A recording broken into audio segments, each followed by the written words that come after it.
Welcome back to With the First Pick podcast. Let's head out west. Little NFC West action. Emory, you're our guy. Let's go to Seattle first. They had 10 picks in this draft.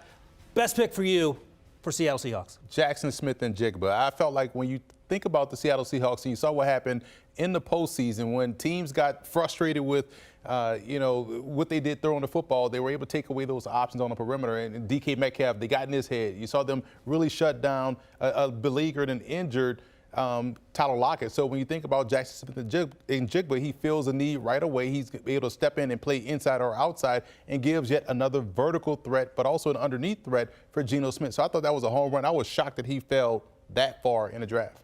Were you shocked, Rick? Because we had talked about these wide receivers potentially going as high as 10, and I think he lasted till 20. I believe that's when he went off the board around that range. Is that because they're run on quarterbacks and the offensive tackles and cornerbacks, or is there another reason? Yeah, I think because he started the run on receivers in, so the receiver run didn't start till later in the draft. So a lot of times, depending on how everybody has their draft board developed, and then you see teams that have the same needs, you see them come out bang, bang, bang, bang.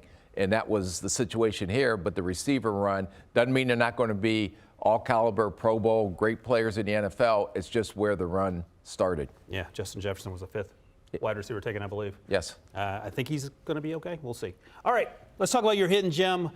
The Seahawks took two guys from Michigan. Which one of these young men is your hidden gem? Mike Morris first, because it's easier to pronounce Mike Morris. So that's number one.